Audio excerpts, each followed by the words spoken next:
എല്ലാവർക്കും നമ്മുടെ ഇന്നത്തെ ക്ലാസ്സിലേക്ക് സ്വാഗതം. ഇന്ന് നമ്മൾ നമ്മുടെ 11ാമത്തെ ചാപ്റ്റർ, അതായത് ലെറ്റർ മാത്ത് എന്ന് പറഞ്ഞാൽ എന്താ അർത്ഥം? അക്ഷരക്കണക്ക് അല്ലേ? അപ്പോൾ ഇതാണ് നാം ഇന്ന് പഠിക്കാൻ പോകുന്നത്. അപ്പോൾ മറ്റുള്ള ചാപ്റ്ററുകൾ അപേക്ഷിച്ച് ഇത് വളരെ സിമ്പിളായ ഒരു ചാപ്റ്ററാണ്. അപ്പോൾ നമുക്ക് ആദ്യം ചെയ്യാം. ആദ്യം നമുക്ക് വളരെ ചെറിയ ഒരു കണക്കിൽ നമുക്ക് തുടങ്ങാം. അപ്പോൾ ഞാൻ നിങ്ങളോട് പറയാണ്, ഒരു 5 സെന്റിമീറ്റർ നീളമുള്ള ഒരു വര വരച്ച് അതിന്റെ വലത് അറ്റത്ത് നിന്ന് 1 സെന്റിമീറ്റർ മാറ്റിയിട്ട് നാം ഈ ലൈനിൽ എന്ത് ചെയ്യണം? ഒരു പോയിന്റ് മാർക്ക് ചെയ്യണം. മനസ്സിലായല്ലോ? അപ്പൊ അങ്ങനെ പറഞ്ഞു കഴിഞ്ഞാൽ നമ്മൾ എങ്ങനെയായിരിക്കും ഈ പോയിന്റ് മാർക്ക് ചെയ്യുക? ആദ്യം 5 സെന്റിമീറ്റർ ലൈൻ വരയ്ക്കണം അല്ലേ? നമ്മൾ സ്കൈല് കറക്റ്റ് ആയിട്ട് വെച്ചിട്ട് എന്ത് ചെയ്തു? 0 to 5 അല്ലേ? 5 സെന്റിമീറ്റർ നമ്മൾ ആദ്യം ഒരു ലൈൻ വരച്ചു. അപ്പൊ നമ്മൾ ആദ്യത്തെ ഭാഗം കഴിഞ്ഞല്ലോ. ഇനി എന്താണ് പറഞ്ഞിട്ടുള്ളത്? ഇതിന്റെ വലതേ അറ്റത്ത് നിന്ന് 1 സെന്റിമീറ്റർ മാറ്റിയിട്ട് ഒരു പോയിന്റ് മാർക്കണം. ഇത്രയും നമ്മളോട് പറഞ്ഞിട്ടുള്ളൂ അല്ലേ? അപ്പൊ ഇത് നമുക്ക് നോക്കിയാൽ പല രീതിയിൽ നമുക്ക് ചെയ്യാൻ പറ്റും അല്ലേ? അപ്പൊ ആദ്യം നമുക്ക് എന്ത് ചെയ്യാം? ഇവിടെ നോക്കിയാൽ സ്കൈൽ എടുത്തിട്ട് ഒരു കുട്ടി ഇങ്ങനെ വെച്ചു, ഒരു സ്കൈൽ എടുത്തിട്ട് ഇങ്ങനെ വെച്ചു. എന്നിട്ട് എന്ത് ചെയ്തു? ഇവിടെ നിന്ന് 1 സെന്റിമീറ്റർ മാറ്റിയല്ലേ പോയിന്റ് മാർക്ക് ചെയ്യാൻ പറഞ്ഞു. അപ്പൊ 0, 1. അപ്പൊ ഇവിടെ 1 സെന്റിമീറ്റർ മാറ്റിയിട്ട് പോയിന്റ് മാർക്ക് ചെയ്തു.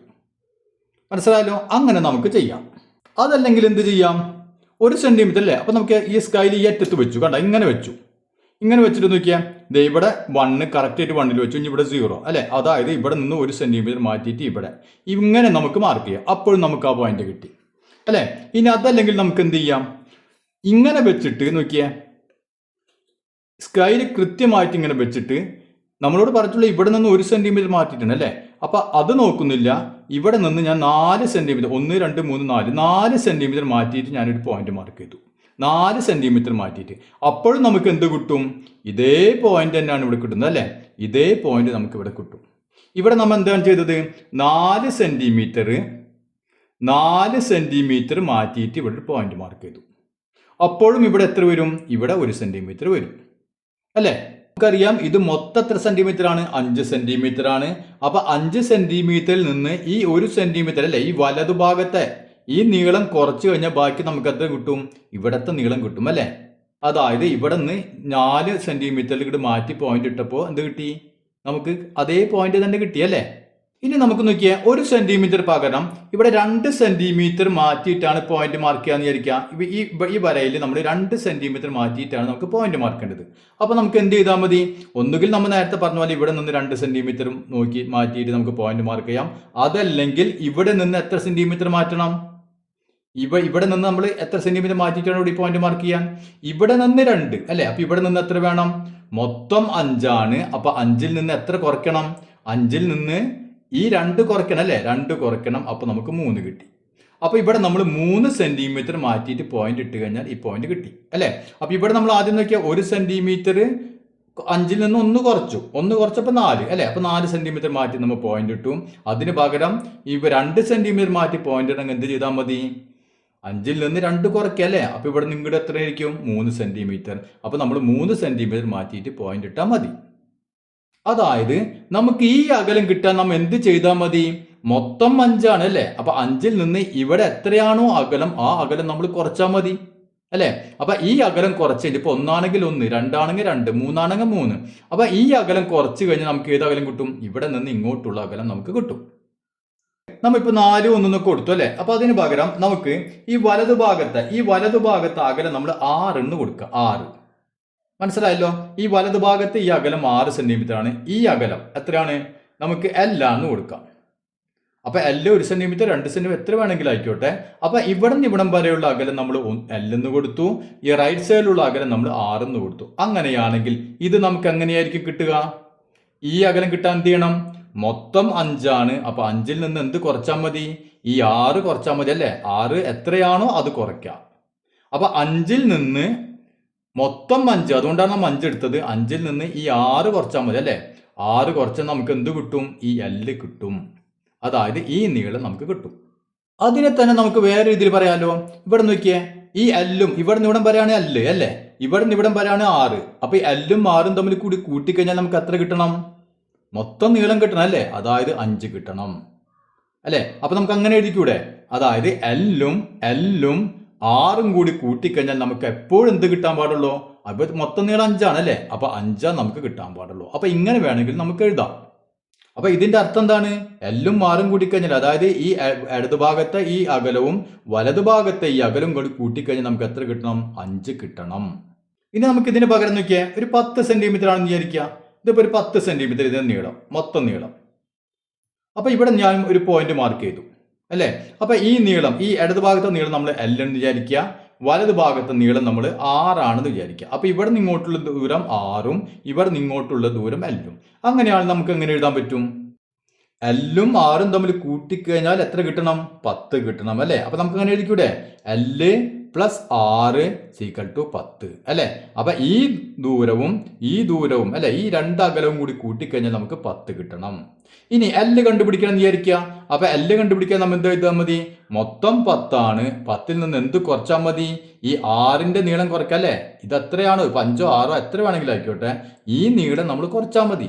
അപ്പൊ 10ൽ നിന്ന് ഈ 6 കുറച്ച് കഴിഞ്ഞാൽ നമുക്ക് എന്ത് കിട്ടും? ഈ L-ന്റെ നീളം കിട്ടും. ഇനി നമുക്ക് 6ന്റെ നീളമാണ് കണ്ടുപിടിക്കണം എന്ന് വിചാരിക്കുക. അപ്പൊ നമ്മൾ എന്ത് ചെയ്താൽ മതി? 6ന്റെ നീളം കിട്ടാൻ എന്ത് ചെയ്യണം? മൊത്തം 10 ആണ്, 10ൽ നിന്ന് നമ്മൾ എന്ത് കുറയ്ക്കണം? ഈ L-ന്റെ നീളം അല്ലെ, ഇവിടെ നിന്ന് ഇവിടം വരെയുള്ള ആ ദൂരം നമ്മൾ കുറയ്ക്കണം, ആ അകലം നമ്മൾ കുറയ്ക്കണം. അപ്പൊ L കുറയ്ക്കണം. പിന്നെ നോക്കിയാൽ ഈ രണ്ട് അകലം അല്ലെ, ഇതും കൂടി കൂട്ടിക്കഴിഞ്ഞാൽ എത്ര കിട്ടും? നമുക്ക് മൊത്തം അകലം കിട്ടും, അതായത് 10 കിട്ടും. ഇവിടെ നമ്മൾ 5 കിട്ടും എന്ന് പറഞ്ഞില്ലേ, അതുപോലെ ഇവിടെ നമുക്ക് 10 കിട്ടും. ഇനി നമുക്ക് നോക്കിയാൽ ഈ 10 സെന്റിമീറ്റർ പകരം ഈ അകലം നമ്മൾ D ആണെന്ന് വിചാരിക്കുക. അത് എത്ര ആയിക്കോട്ടെ, നമ്മൾ ഇവിടെ L എന്ന് കൊടുത്തു അല്ലെ, ഈ ദൂരം നമ്മൾ L എന്ന് കൊടുത്തു, അതുപോലെ ഈ അകലം നമ്മൾ 6 എന്ന് കൊടുത്തു. അപ്പൊ ഇതിന് മൊത്തം അകലം D ആണെന്ന് വിചാരിക്കുക. അങ്ങനെയാണ് നമുക്ക് ഇത് എങ്ങനെ എഴുതാൻ പറ്റും? L-ഉം 6ഉം കൂടി കൂട്ടിയാൽ മതി അല്ലേ, L + 6. അതാ, ഇത് രണ്ടും കൂടി കൂട്ടിക്കഴിഞ്ഞാൽ നമുക്ക് D കിട്ടും. ഇനി നമുക്ക് L ആണ് കിട്ടേണ്ടതെന്ന് വിചാരിക്കുക. L കിട്ടാൻ എന്ത് ചെയ്താൽ മതി? ഡിയിൽ നിന്ന് ഏത് കുറച്ചാൽ മതി? ഡിയിൽ നിന്ന് 6 കുറച്ചാൽ മതി അല്ലേ. ഡിയിൽ നിന്ന് മൊത്തം നീളത്തിൽ നിന്ന് 6 കുറച്ചാൽ നമുക്ക് എന്ത് കിട്ടും? L കിട്ടും. ഇനി 6 ആണ് കണ്ടുപിടിക്കേണ്ടതെന്ന് വിചാരിക്കുക. 6 കിട്ടാൻ നാം എന്ത് ചെയ്യണം? മൊത്തം നീളം ഡിയിൽ നിന്ന് ഏത് കുറച്ചാൽ മതി? L-നെ കുറച്ചാൽ മതി അല്ലേ, ഈ ഡിസ്റ്റൻസ് കുറച്ചാൽ മതി. അപ്പൊ ഇത്രയും ഭാഗം ക്ലിയർ ആയില്ലേ? ഇനി നമുക്ക് വേറൊരു ചോദ്യത്തിലേക്ക് കടക്കാം. ഇവിടെ നോക്കിയേ, ഇതിന് 4 വശങ്ങളുണ്ട് അല്ലെ, 4 വക്കുകളുണ്ട്. ഇതിന് നമ്മൾ എന്താ പറയാ? ചതുർഭുജം എന്ന് പറയുന്നത്, അതായത് ക്വാഡ്രിലാറ്ററൽ എന്ന് പറയും. അപ്പൊ 4 വശങ്ങളുള്ളതിനെ നമ്മൾ എന്ത് പറയാ? ക്വാഡ്രിലാറ്ററൽ എന്ന് പറയാം. അപ്പൊ ഇതിന്റെ നോക്കിയ ഒരു മൂല അല്ലെ, ഈ ഒരു മൂലയിൽ നിന്ന് ഇതിന്റെ എതിരെയുള്ള മൂല ഏതാണ്? ഇത് അല്ലെ. അപ്പൊ ഇതിലേക്ക് ഞാനൊരു വര ഇങ്ങോട്ട് വരയ്ക്കുന്നു. നോക്കിയേ, 2 ത്രികോണങ്ങൾ കിട്ടി അല്ലെ, 2 ട്രയാങ്കിൾസ് നമുക്ക് കിട്ടി. ഇനി ഇവിടേക്ക് നോക്കിയേ, ഇവിടെ എത്ര വശങ്ങളുണ്ട്? 5 വശങ്ങളുണ്ട് അല്ലെ, 5 വശങ്ങളുണ്ട്. അപ്പൊ ഇതുപോലെ തന്നെ ഞാൻ ഈ ഒരു മൂല എടുത്തു. ഈ മൂല എടുത്തിട്ട് ഇതിന് ഓപ്പോസിറ്റുള്ള മൂലകൾ, അപ്പൊ ഇവിടെ നോക്കിയാൽ ഓപ്പോസിറ്റ് 1, 2 മൂലകളുണ്ട് അല്ലെ. അപ്പൊ 2 മൂലകൾ ഓപ്പോസിറ്റ് ഉണ്ട്. ഞാൻ അവിടേക്ക് ഇവിടെ നിന്ന് 2 വരകൾ ഇങ്ങനെ വരയ്ക്കുന്നു. അപ്പൊ എനിക്ക് എത്ര ത്രികോണങ്ങൾ കിട്ടി? 3 ത്രികോണങ്ങൾ കിട്ടി അല്ലെ. ഇനി ഇവിടെ നോക്കിയേ, ഇവിടെ എത്ര വശങ്ങളുണ്ട്? 1, 2, 3, 4, 5, 6 വശങ്ങളുണ്ട് അല്ലെ, 6 വശങ്ങളുണ്ട്. ഇതിനെ ഞാൻ ഇതേപോലെ ചെയ്യുന്നു. ഇവിടെ നോക്കിയാൽ ഈ ഒരു മൂലയിൽ നിന്ന് ഞാൻ ഇവിടെ എത്ര മൂല വരുന്നുണ്ട്? 1, 2, 3 അല്ലെ. അപ്പൊ എനിക്ക് എത്ര ത്രികോണങ്ങൾ കിട്ടി? 1, 2, 3, 4 ത്രികോണങ്ങൾ കിട്ടി അല്ലെ. അപ്പൊ നമുക്ക് ഈ കാര്യങ്ങൾ ഒരു എന്ത് ചെയ്യാം? ഒരു ടേബിൾ വരച്ചിട്ട് നമുക്ക് എഴുതാം. അപ്പൊ ഞാൻ ഇവിടെ നോക്കിയാൽ ഒരു ടേബിൾ വരച്ചല്ലേ. ഇവിടെ നമുക്ക് ആദ്യത്തെ കളിയിൽ സൈഡ്സ്, വശങ്ങൾ, സൈഡ്സ്, അപ്പൊ വശങ്ങൾ നേടി അല്ലെ. ഇനി ആദ്യത്തെ പടം നോക്കിയേ, ഇതിൽ എത്ര വശം ഉണ്ടായിരുന്നു? നമ്മൾ ആദ്യത്തെ 1, 2, 3, 4 വശം ഉണ്ടായിരുന്നു ആകെ അല്ലെ. അപ്പൊ 4 വശം ഉണ്ടായിരുന്നു മൊത്തം. അപ്പൊ അടുത്ത കളിയിൽ നമുക്ക് എഴുതാം ലൈൻസ് വിത്തിൻ, അതായത് അകത്തെ വരകൾ. മനസ്സിലായല്ലോ? അകത്തെ വരകൾ, അകത്ത് നമ്മൾ വരച്ചിട്ടില്ലേ, ആ വരകളുടെ എണ്ണാണ്. അപ്പൊ ഇവിടെ നമുക്ക് അകത്ത് എത്ര വര വരയ്ക്കാൻ പറ്റി? ഒരൊറ്റ വര വരയ്ക്കാൻ പറ്റുള്ളൂ അല്ലെ. ഇവിടെ നിന്ന് ഈ മൂലയിലേക്ക് ഒരൊറ്റ വര വരയ്ക്കാൻ പറ്റുള്ളൂ. അപ്പൊ നമുക്ക് 1 എഴുതി, 1. ഇനി നമ്മുടെ അടുത്ത കളിയിൽ ട്രയാങ്കിൾസ്, അതായത് ത്രികോണങ്ങൾ. എത്ര ത്രികോണം നമുക്ക് ആദ്യത്തെ ഫിഗറിൽ കിട്ടി? 2 ത്രികോണങ്ങൾ കിട്ടി അല്ലെ. അപ്പൊ 2. അപ്പൊ ആകെ 4 വശങ്ങൾ ഉണ്ടായിരുന്നു. അതിൽ നമുക്ക് ഒരു വര വരയ്ക്കാം അല്ലെ, മൂലോട് മൂല ഒരു വര വരയ്ക്കാൻ പറ്റി. അപ്പൊ നമുക്ക് 2 ത്രികോണങ്ങൾ കിട്ടി. ഇനി അടുത്തത് എത്ര വശം ഉണ്ടായിരുന്നു? 5 വശം ഉണ്ടായിരുന്നു അല്ലെ. അപ്പൊ അവിടെ 5. ഇനി എത്ര ലൈൻ നമ്മൾ വരച്ചു? ഇവിടെ നിന്ന് 1, 2 അല്ലെ, ആകെ 2 എണ്ണം വരച്ചു. അപ്പൊ 2 വര. നമുക്ക് എത്ര ത്രികോണങ്ങൾ കിട്ടി? 1, 2, 3 ത്രികോണങ്ങൾ കിട്ടി. ഇനി ഇവിടെ നോക്കിയേ, എത്ര വശങ്ങൾ ഉണ്ടായിരുന്നു? 6 വശങ്ങൾ ഉണ്ടായിരുന്നു. എത്ര വര വരച്ചു? 1, 2, 3 അല്ലെ, 3 വരകൾ വരച്ചു. എത്ര ത്രികോണങ്ങൾ കിട്ടി? 1 2 3 4 ത്രികോണങ്ങൾ നമുക്ക് കിട്ടി. അപ്പൊ ഇനി നിങ്ങൾ എന്ത് ചെയ്യണം? ഇപ്പൊ നമ്മൾ 6 വശം വരെ വരച്ചല്ലോ. ഇനി നമുക്ക് 7 വശമുള്ള ഒരെണ്ണം വരച്ചു നോക്കാം. 7 വശമുള്ളൊന്ന് വരച്ചിട്ട് അത് ഇതേപോലെ ചെയ്തു നോക്കാം. ഒരു മൂലയിൽ നിന്ന് അതിന്റെ മൂലകൾ ഓപ്പോസിറ്റ് മൂലകളിലേക്ക് ഒരു ലൈൻ വരയ്ക്കുക. അപ്പൊ എത്ര ലൈൻ നമുക്ക് വരയ്ക്കാൻ പറ്റും? നിങ്ങൊന്ന് വരച്ചു നോക്കാം. ഇപ്പൊ 7 എണ്ണാണെങ്കിൽ നമുക്ക് 4 ലൈനുകളാണ് വരയ്ക്കാൻ പറ്റുക. ഇനി ഇതേപോലെ എത്ര ട്രയാങ്കിൾസ് നമുക്ക് കിട്ടും? 5 ട്രയാങ്കിൾ കിട്ടും. നിങ്ങൊന്ന് ചെയ്തു നോക്കാം. അതുപോലെ ഇനി നിങ്ങൾ 8 വശം കൊണ്ട് വരച്ചു നോക്കുക. 8 എണ്ണം. അപ്പൊ ശ്രദ്ധിക്കുക. അപ്പൊ നമ്മൾ ഇങ്ങനെ വരയ്ക്കുന്ന ഈ ഫിഗറുകൾക്ക് ഒരു പ്രത്യേക പേര് എന്താണ്? പോളിഗൺ എന്നാണ് അതിനൊക്കെ പറയാം അല്ലേ? പോളിഗൺ എന്നാണ് അതിനൊക്കെ പറയുന്നത്. നമ്മള് പോളിഗൺസ് എന്ന് പറഞ്ഞാല് ബഹുഭുജങ്ങൾ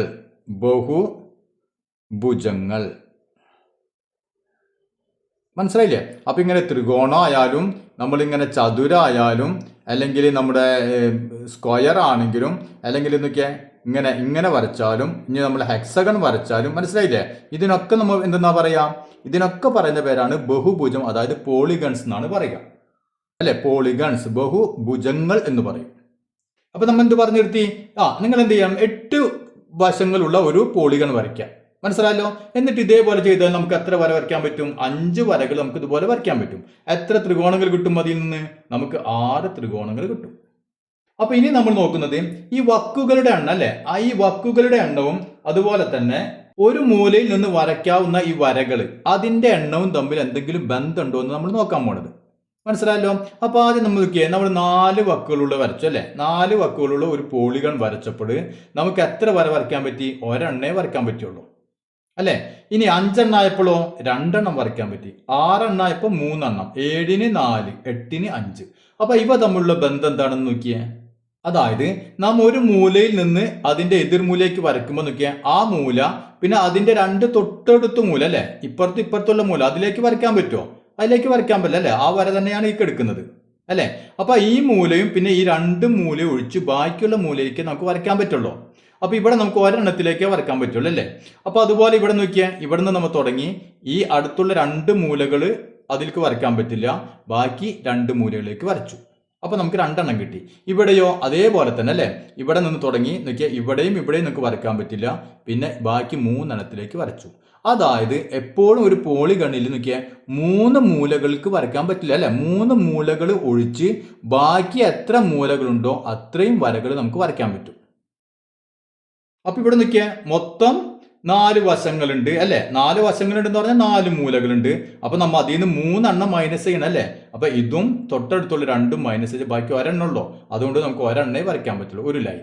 ഇവിടെ ആണെങ്കിലോ 5 എണ്ണം ഉണ്ട്. അപ്പൊ 5-ൽ നിന്ന് എത്ര കുറയ്ക്കണം? 1 2 3 അല്ലെ? 3 കുറച്ച് ബാക്കി 2. ഇവിടെ എത്ര വേണം?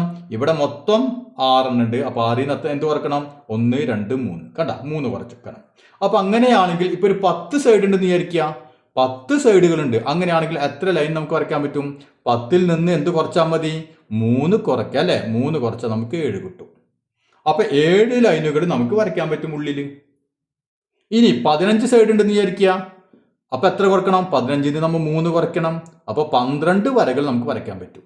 അപ്പൊ നമ്മൾ ഏത് പോളിഗൺ ഏത് ബഹുഭുജം എടുത്താലും ഇതന്നായിരിക്കും അവസ്ഥ. എത്ര ലൈൻ വരയ്ക്കാൻ പറ്റുമെന്ന് വെച്ചാൽ എന്ത് ചെയ്താൽ മതി? മൊത്തം എത്ര സൈഡുകൾ ഉണ്ടെന്ന് നോക്കാം. ആ സൈഡിന്റെ എണ്ണത്തിൽ നിന്ന് എന്ത് കുറച്ചാൽ മതി? 3 കുറച്ചാൽ മതി. കണ്ടില്ലേ? 5-ആയപ്പോ 2, 6-ആയപ്പോ 3, ഒക്കത്തിന് എന്ത് നമ്മൾ കുറക്കുന്നു? 3 കുറയ്ക്കുന്നു. അപ്പൊ അത് മനസ്സിലായല്ലോ? അപ്പൊ അതിനെ നമുക്ക് ചുരുക്കത്തിൽ എന്ത് പറയാം? നമ്പർ ഓഫ് ലൈൻസ്, അതായത് അകത്തെ വരകൾ കിട്ടാൻ നാം എന്ത് ചെയ്താൽ മതി? എത്ര സൈഡുകൾ ഉണ്ടോ അതിൽ നിന്ന് 3 കുറച്ചാൽ മതി. അതായത് നോക്കിയേ, നമ്പർ ഓഫ് ലൈൻസ് അല്ലെ? അതായത് അകത്തെ വരകളുടെ എണ്ണം കിട്ടാൻ നാം എന്ത് ചെയ്താൽ മതി? എത്ര സൈഡുകൾ ഉണ്ടോ അതിൽ നിന്ന് 3 കുറയ്ക്കാം അല്ലെ? അപ്പൊ നമ്പർ ഓഫ് സൈഡ്സ്, എത്ര വശങ്ങളുണ്ടോ അതിൽ നിന്ന് എന്ത് കുറച്ചാൽ മതി? ഒരു 3 അങ്ങോട്ട് കുറയ്ക്കാം. അപ്പൊ നമുക്ക് ഇത് കിട്ടും. കണ്ടില്ലേ? 4-ആയപ്പോ 1, 5-ആയപ്പോ 2. അപ്പൊ അത് മനസ്സിലായല്ലോ? ഇനി ഇത് നമ്മൾ നേരത്തെ പറഞ്ഞ പോലെ അക്ഷരത്തിൽ പറയുകയാണെങ്കിൽ നമുക്ക് എന്ത് പറയാൻ പറ്റും? ലെറ്റേഴ്സ് ഉപയോഗിച്ച് പറയുകയാണെങ്കിൽ ഇപ്പോൾ നമ്പർ ഓഫ് ലൈൻസ്, ലൈനുകളുടെ എണ്ണം, അത് നമുക്ക് എന്ന് കൊടുക്കാം. എത്ര ലൈൻ നമുക്ക് വരയ്ക്കാൻ പറ്റും? നമ്പർ ഓഫ് സൈഡ് അല്ലെ? എത്ര സൈഡുകൾ ഉണ്ടോ അപ്പൊ എസ് എന്ന് കൊടുക്കാം നമുക്ക്. സൈഡുകളുടെ എണ്ണം, എത്ര സൈഡ് ഉണ്ടോ അതിൽ നിന്ന് എന്ത് കുറയ്ക്കണം? 3 കുറയ്ക്കണം. അപ്പൊ നമ്പർ ഓഫ് ലൈൻസ് എല്ല് കിട്ടാൻ നാം എന്ത് ചെയ്താൽ മതി? എസിൽ നിന്ന്, അതായത് നമ്പർ ഓഫ് സൈഡ് വശങ്ങളുടെ എണ്ണത്തിൽ നിന്ന് 3 കുറച്ചാൽ മതി. അതല്ലെങ്കിൽ നമുക്ക് എന്ത് പറയാം? ഈ എല്ലും എസും തമ്മിലുള്ള വ്യത്യാസം എപ്പോഴും എത്രയായിരിക്കും? 3 ആയിരിക്കും അല്ലെ? നമ്പർ ഓഫ് ലൈൻസും വരകളുടെ എണ്ണവും വശങ്ങളുടെ എണ്ണവും ഇവ തമ്മിലുള്ള വ്യത്യാസം എപ്പോഴും എത്രയായിരിക്കും? 3 ആയിരിക്കും അല്ലേ? അപ്പോൾ വേണമെങ്കിൽ അങ്ങനെയും നമുക്ക് എഴുതാം. നോക്കിയാൽ എസും അതായത് നമ്പർ ഓഫ് സൈഡും എല്ലും ഇവർ തമ്മിലുള്ള വ്യത്യാസം എപ്പോഴും എത്രയായിരിക്കും? 3 ആയിരിക്കും അല്ലേ? അങ്ങനെ വേണമെങ്കിൽ നമുക്ക് എഴുതാം. ഇനി നമുക്ക് ഈ വശങ്ങളുടെ എണ്ണവും ഈ ത്രികോണങ്ങളുടെ എണ്ണവും തമ്മിലുള്ള ബന്ധം നോക്കിയാൽ നമ്മൾ നേരത്തെ ഈ വരകളുടെ എണ്ണമാണ് പറഞ്ഞല്ലേ. ഇനി വശങ്ങളുടെ എണ്ണം ത്രികോണങ്ങളുടെ എണ്ണം. ഇവിടെ നോക്കിയാൽ ഇവിടെ 4 വശമുള്ള ഒരു പോളിഗൺ ആയിരുന്നു. അപ്പൊ എത്ര ത്രികോണം കിട്ടി? 2 ത്രികോണം. ഇവിടെ 5 വശങ്ങളായിരുന്നു, നമുക്ക് 3 ത്രികോണം കിട്ടി. ഇവിടെ 6 വശങ്ങളായിരുന്നു, നമുക്ക് 4 ത്രികോണങ്ങൾ കിട്ടി. അപ്പൊ നിങ്ങൾ ഇനി അടുത്ത് വരച്ചു നോക്കുക. അപ്പൊ എത്ര ത്രികോണം കിട്ടും? 5 ത്രികോണം കിട്ടും. അടുത്ത ഒരു സൈഡും കൂടി കൂട്ടി വരയ്ക്കുക. അപ്പൊ എത്ര ത്രികോണം കിട്ടും? 6 ത്രികോണം കിട്ടും. അപ്പൊ ഇവര് തമ്മിലുള്ള ബന്ധം എന്താണെന്ന് നോക്കിയാൽ, ഈ ത്രികോണങ്ങളുടെ എണ്ണം കിട്ടാൻ നമ്മൾ എന്ത് ചെയ്താൽ മതി? എത്ര സൈഡുകളുണ്ടോ അതിൽ നിന്ന് 2 കുറച്ചാൽ മതി. കണ്ട, ഇവിടെ 4 ആയപ്പോൾ നമുക്ക് 2 കിട്ടി അല്ലെ, 2 കുറച്ചു. 5 ആയപ്പോൾ നമുക്ക് 3 കിട്ടി അല്ലെ, അപ്പൊ 5ൽ നിന്ന് 2 കുറച്ചു 3 കിട്ടി. 6ൽ നിന്ന് 2 കുറച്ചപ്പോൾ 4 കിട്ടി. 7ൽ നിന്ന് 2 കുറച്ചപ്പോൾ 5 കിട്ടി. 8ൽ നിന്ന് 2 കുറച്ചപ്പോൾ 6 കിട്ടി അല്ലെ. അപ്പൊ എത്ര സൈഡുകളുണ്ടോ അതിൽ നിന്ന് 2 കുറച്ച് കഴിഞ്ഞാൽ നമുക്ക് ത്രികോണങ്ങളുടെ എണ്ണം കിട്ടും. ഇവിടെ എത്രയാണ് കുറച്ചത്? 3 കുറച്ചു അല്ലെ. അപ്പോൾ വരകളുടെ എണ്ണം കിട്ടാൻ നമ്മൾ 3 കുറച്ചു. ഇനി ത്രികോണങ്ങളുടെ എണ്ണം കിട്ടാൻ എന്ത് ചെയ്താൽ മതി? എത്ര ത്രികോണം കിട്ടും എന്നറിയാൻ എന്ത് ചെയ്താൽ മതി? ആ സൈഡുകളുടെ എണ്ണത്തിൽ നിന്ന് എന്ത് കുറച്ചാൽ മതി? 2 കുറച്ചാൽ മതി. ലെറ്റർ ഉപയോഗിച്ച് എഴുതാണെങ്കിൽ ടി അല്ലെ, ത്രികോണങ്ങളുടെ ട്രയാങ്കിൾസ്. എത്ര ട്രയാങ്കിൾ നമുക്ക് കിട്ടും? എത്ര സൈഡുകളുണ്ടോ, അതായത് സൈഡ് എത്ര സൈഡുകളുണ്ടോ, എസ് എന്ന് പറഞ്ഞാൽ എത്ര സൈഡുകളുടെ എണ്ണം, അതിൽ നിന്ന് എത്ര കുറയ്ക്കണം നമ്മൾ? 2 കുറച്ചാൽ മതി. അപ്പൊ ട്രയാങ്കിളുടെ എണ്ണം കിട്ടാൻ സൈഡുകളുടെ എണ്ണത്തിൽ നിന്ന് 2 കുറച്ചാൽ മതി. അതല്ലെങ്കിൽ നമുക്ക് എന്ത് പറയാം? ഈ ട്രയാങ്കിളുടെ എണ്ണം സൈഡുകളുടെ എണ്ണം തമ്മിൽ വ്യത്യാസം എപ്പോഴെത്രയായിരിക്കും? 2 ആയിരിക്കും അല്ലെ. അപ്പൊ നമുക്ക് അങ്ങനെ വേണമെങ്കിൽ പറയാം, സൈഡുകളുടെ എണ്ണത്തിൽ നിന്ന് ട്രയാങ്കിളിന്റെ എണ്ണം കുറച്ച് കഴിഞ്ഞാൽ എപ്പോഴും നമുക്ക് എത്രയേ കിട്ടുള്ളൂ? 2 നമുക്ക് കിട്ടുള്ളൂ.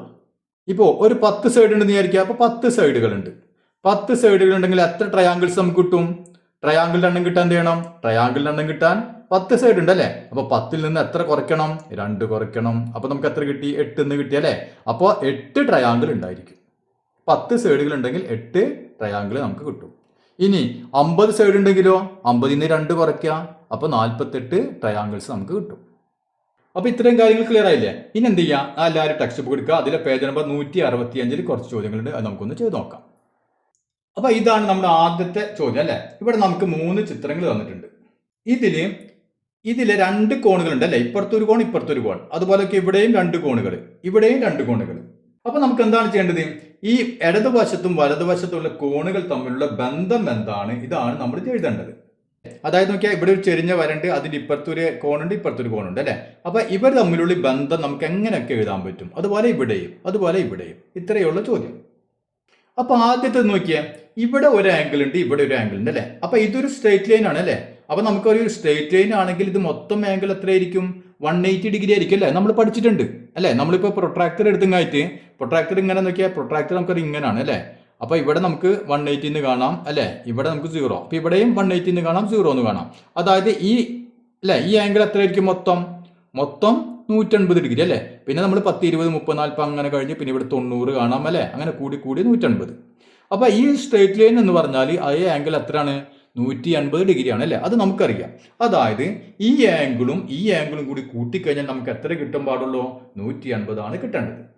അപ്പൊ നമുക്ക് ഈ 2 കോണുകൾ തമ്മിലുള്ള ബന്ധം എന്ത് എഴുതാം? എങ്ങനെ എഴുതാൻ പറ്റും? ലെഫ്റ്റിലെ ആംഗിളും റൈറ്റിലെ ആംഗിളും നമ്മൾ കൂട്ടിക്കഴിഞ്ഞാൽ എത്ര കിട്ടണം? 180 കിട്ടണം അല്ലെ. അപ്പൊ നമുക്ക് എഴുതാം left angle plus right angle അല്ലെ. അതായത് ഇടതുവശത്തെ കോണും, മലയാളം മീഡിയക്കാർ എങ്ങനെ എഴുതണം? ഇടതുവശത്തെ കോൺ പ്ലസ് വലതുവശത്തെ കോൺ രണ്ടും കൂടി കൂട്ടിയാൽ എത്ര കിട്ടാൻ പാടുള്ളൂ? 180 ആണ് നമുക്ക് കിട്ടേണ്ടത്. കണ്ട, ഇതാണ് ഇവര് തമ്മിലുള്ള ബന്ധം. ഇനി നമുക്ക് നോക്കിയാൽ ഇതിൽ നിന്ന് നമുക്ക് ഈ ഇടതുഭാഗത്തെ ആംഗിൾ കിട്ടണമെന്ന് വിചാരിക്കുക. ഇത് നമുക്ക് കണ്ടുപിടിക്കണം. അങ്ങനെയാണ് നമ്മൾ എന്ത് ചെയ്താൽ മതി? അതായത് ഇവിടെ നോക്കിയാൽ ലെഫ്റ്റ് ആംഗിൾ, ഇടതുവശത്തെ ലെഫ്റ്റ് ആംഗിൾ എന്ന് പറഞ്ഞാൽ ഇടതുവശത്തെ കോണ് കിട്ടാൻ നമ്മൾ എന്ത് ചെയ്താൽ മതി? മൊത്തം 180 ആണ്. അപ്പൊ 180ൽ നിന്ന് എത്ര നമ്മൾ മുമ്പ് ചെയ്ത് അല്ലെ, മുമ്പ് പറഞ്ഞ പോലെ 180ൽ നിന്ന് എത്ര കുറച്ചാൽ മതി? ഇവിടെ എത്രയാണോ ആംഗിൾ അത് കുറച്ചാൽ മതി അല്ലെ. അതായത് റൈറ്റ് ആംഗിൾ കുറയ്ക്കുക, റൈറ്റ് ആംഗിൾ,